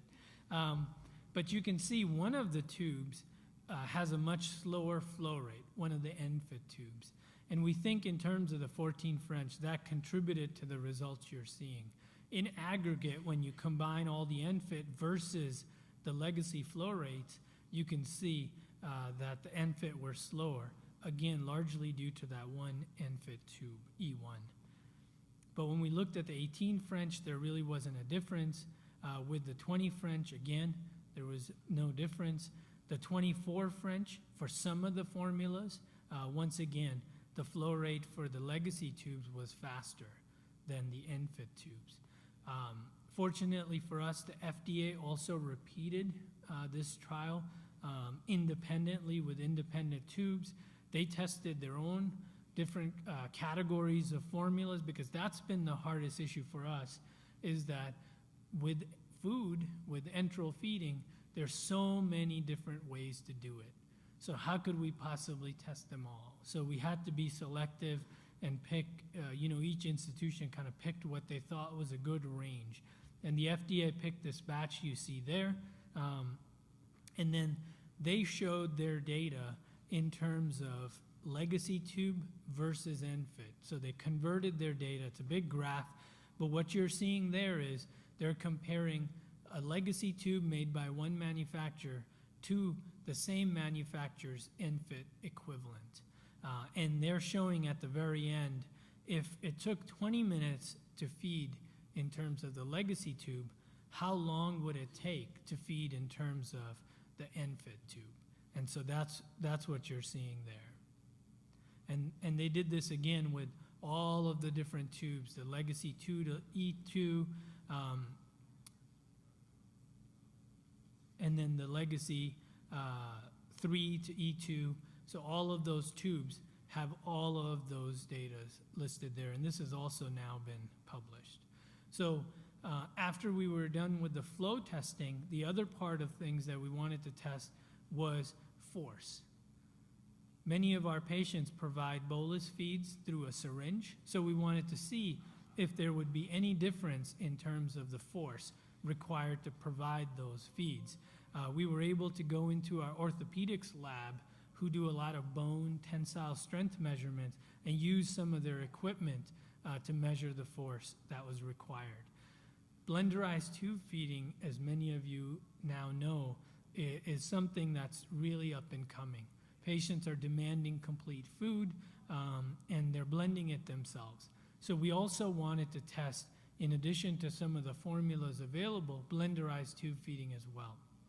So we worked with some of the companies that actually produce commercial blenderized tube feeding, like Norris and Real Food Blend. We tested those. We then also tested using our own recipe that we have. But that allowed us to also test blenders and mix time. you can see how many variables there are out there, right? So we at least picked 3 blenders that we felt would give us a good idea about the class, you know. So one is like the Osler blender, then is the Ninja, and then the Vitamix, you know, which can take a shoe and kind of blend it. So we tested those, and then we tested each formula 3 minutes of blending versus 6 minutes of blending to see if blending extra would also make a difference in terms of the force. So here we are again blending all of those formulas with the different mixtures. And this is what we saw in terms of the aggregate data. So when we combine the NFIT data and the legacy data, you can see that when it came to the formula longevity, the NFIT tubes actually required less force than the legacy. So the legacy tubes required more. Other than that, there was no statistical difference. When it came to our recipe, you can see that the NFIT tubes required a bit more force than the legacy for the 14 French. But the other tubes, there wasn't any difference. We wanted to then take this to the next level and look at all those other variables. And so we were able to work with our statisticians and do regression model analysis to see which factor is the most important out of all this. Is it the recipe that's used? Is it actually the tube size? Is it like a 14 French versus a 24 French make a difference? Or is it legacy versus NFIT? And when we did that, you'll see each time the legacy versus NFIT actually fell out, meaning it wasn't significant. It was, the recipe was the most significant and the tube size was second most. We did it again with our formula, looking at the tube size, the blender, the time, and then again, legacy versus NFIT. And the same thing happened. Legacy versus NFIT fell out when you adjusted for all the other variables. So tube size was important, the blender was important, and then time of blending also made a huge difference. So with that, I'll kind of close, leave it up to questions. I'm sure many will have questions, and then we can look at the tubes themselves.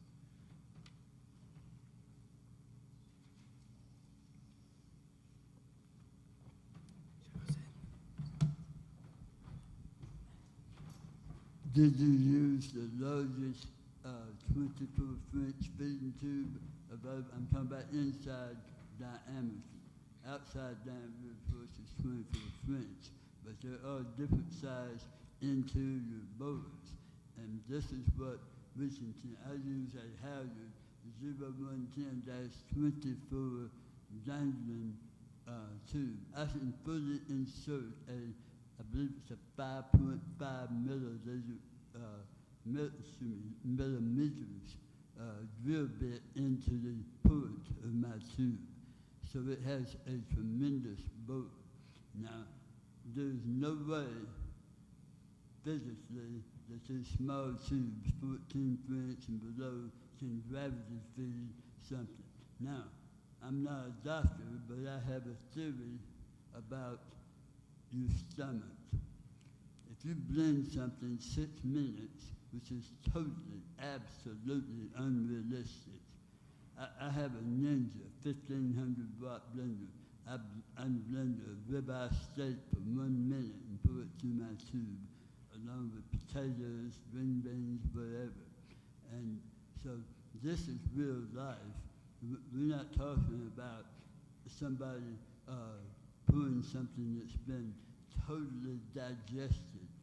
I believe, and I think if y'all did research, it would bear it out, the less work your stomach does, the less work it will be able to do in the future. It's just like a couch potato. The couch potato that never walks, never runs, will soon become unable to do that. The stomach is the same way.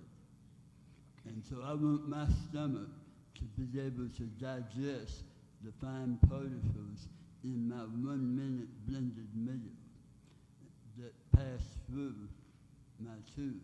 Now, I've invented a device here which I use if a particle going through my tube suddenly stops the flow of the blenderized tube, I simply run this down my custom-made extension set, which I make because nobody in the industry provides such, and it pushes that particle through my tube.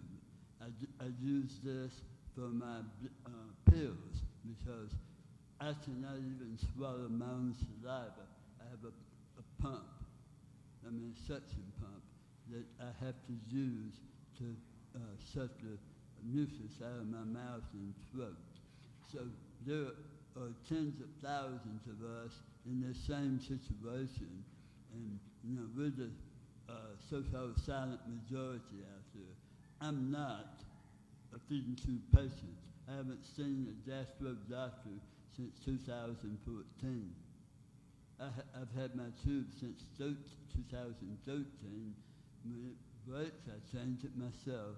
I use the balloon type tube. And if I were to have a problem, I would go to a doctor. But again, I'm not a patient. I just eat different than you do. And I really get upset by the forced introduction of infant into my life, because it would be like if I came to you, Dr. Mundi or Alyssa, and said, all right, this is your food for the rest of your life. You get a bottle of Taro syrup for breakfast, a bottle of Taro syrup for lunch, and another one for supper, because the high fructose corn syrup formula, which is on the market, is just about the equivalent of a glycemic index as Taro syrup.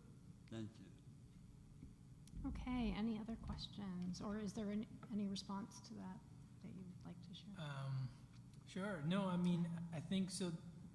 That it's. I don't know where to begin, but I'll begin somewhere.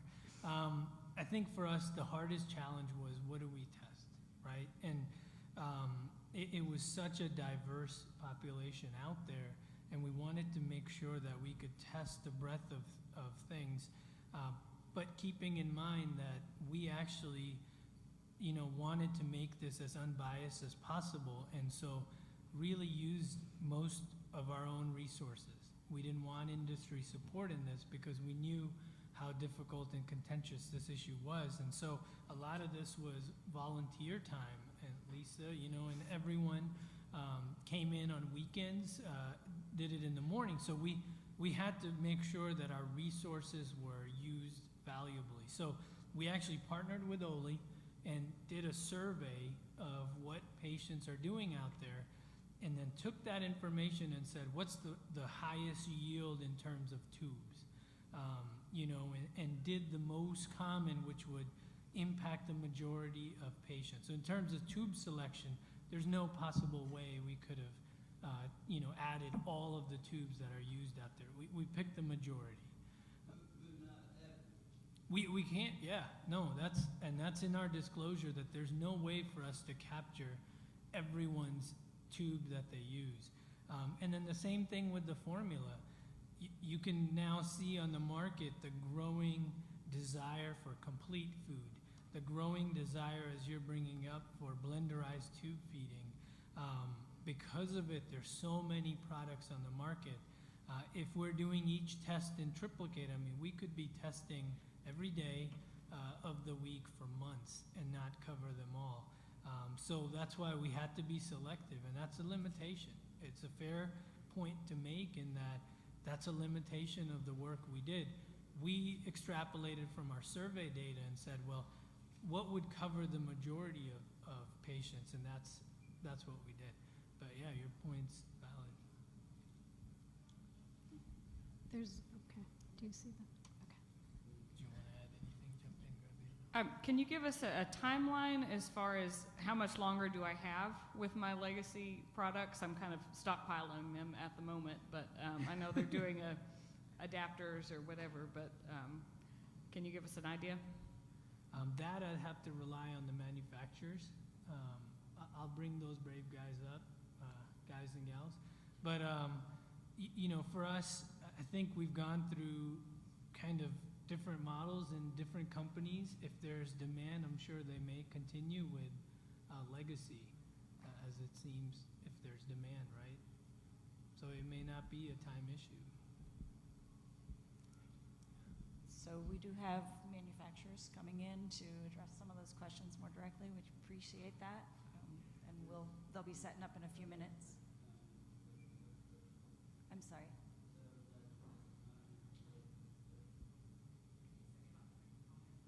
Okay, I'm going to give it to David first. Cover everybody. First of all, I'd like to say I never intend to use an in-fit connector, never. We've worked around, we've got ways we can work around that, thanks to Sanford and some other people on our team. Several manufacturers, AMT and some others, have committed to they're always going to have the legacy connector available. We've talked to them. In-fit is not mandated by anybody. Well, California has. Well, not really. It just says a connector. It doesn't say the word in-fit. Yeah, you're right. So we've talked to the lawyers out there.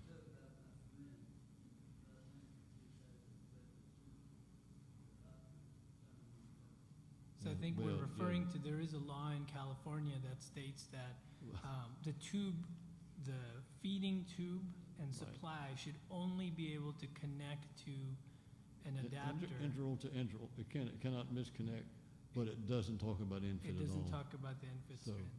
In fact, in-fit's in violation itself when it's implemented in California because it fits right into an adult trach. So they're violating, if you're using an in-fit in a California hospital, you're in violation of California law 1279.7, California law, excuse me, law. So it's not mandated by the ISO, it's not mandated by a joint commission, it's not mandated by the FDA. I have a letter home from the FDA that says it's not mandated. So, we don't have to use it. If manufacturers agree to supply both, we're going to keep going with the ones of us who want to do that. You talk about misconnects. We went to the FDA with the FOI, Freedom of Information Act, and we got the report back. Went back 11 years. There was no misconnects that in-fit would have solved. None. I've got all the details of that if you want to see it. Be glad to go over it with you. I don't know what you're testing, what you were using. We're using a 3.2 tube or whatever, but many tube feeders use, Bard and Cook make 3.8 and 4.65 tubes, and so some people are blending a lot of big meals in those tubes, steaks and whatever, pizza. I put pizza in mine. I've done that before. You don't taste it only if you burp it. But anyway, I'm not in favor of in-fit. I don't know why we're doing it. It doesn't make any sense.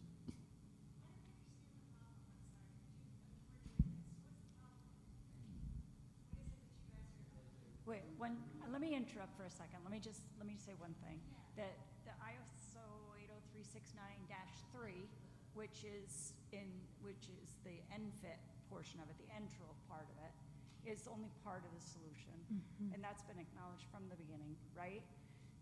That it's one of many systems. So I think that we're coming at this from we're jumping into the middle of a discussion rather than starting at the beginning.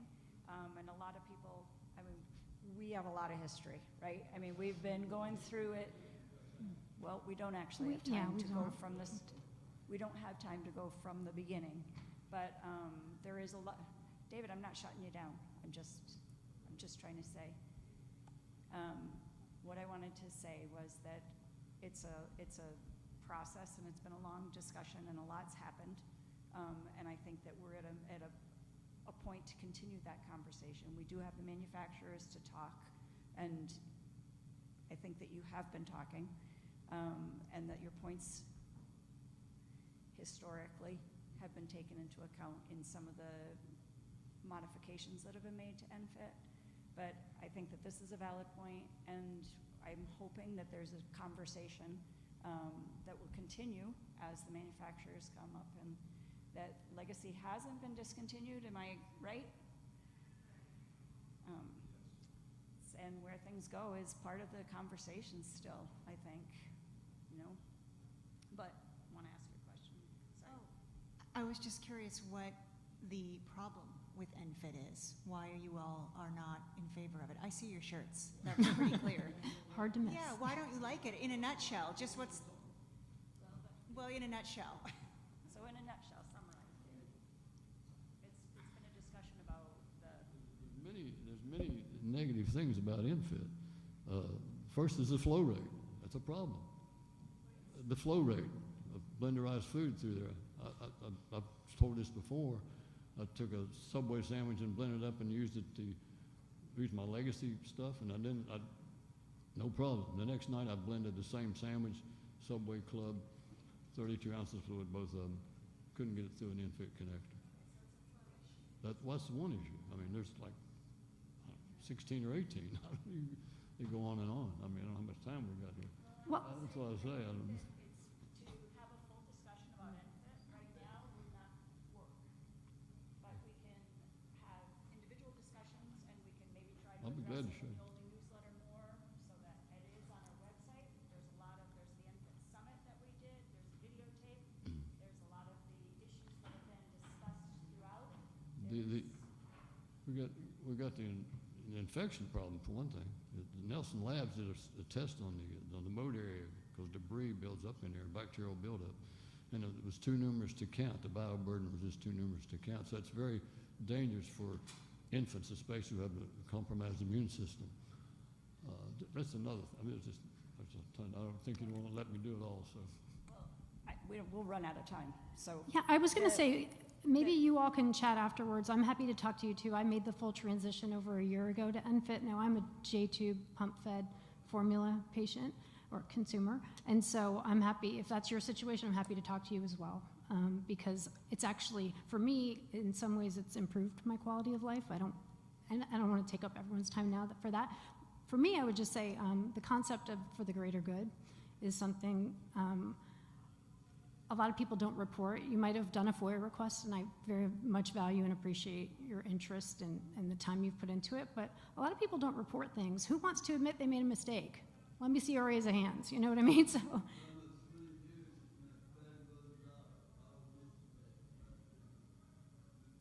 That's true, but still it doesn't always happen. And so, and things, especially us home consumers, we're doing things at home. So it's a lot different than in a clinical setting. The other thing I want to say is we had the majority of the portion of Dr. Mundi's presentation. I hope you found it valuable. I know I did. It wasn't until I met a really cool interventional radiologist who told me about low-profile feeding tubes. So I just want to mention that I always felt like I had a leash. I still do, but it's a lot less, I feel less tethered because of the option. It's not always an option for everybody, but I'm just going to put the plug in. So if you don't know what a low-profile feeding tube is, Dr. Mundi put a slide up. It's the one with the balloon, and it was short. And at least for me, it gave me an opportunity to feel more free, less tethered. For me, it was more comfortable. And I do yoga more comfortably now than I did before. So just, I hope that you found that valuable, learning about all the different tube types. Are there any questions about that portion of the presentation? Or do we need to wrap it up? Oh yeah. How about this? Are they moving? Well, I was going to suggest that these guys stay here. Okay, yeah. And they can People address can questions, talk, yeah. right? And then we can have the manufacturers take their positions. Yeah, so the manufacturers are going to be Halyard Health and Moog are going to be at this table with the black drape. And then, let's see. Moog is closest to me, Halyard is farthest. Then Cook is going to be in the far back right circular table. Then Boston Scientific back there. Maybe you guys can raise your hands. Okay, in the far back, there you go. And then Medline. So as people kind of move into places, we can wrap it up. I just want to ask or thank each of our presenters for doing such a great job.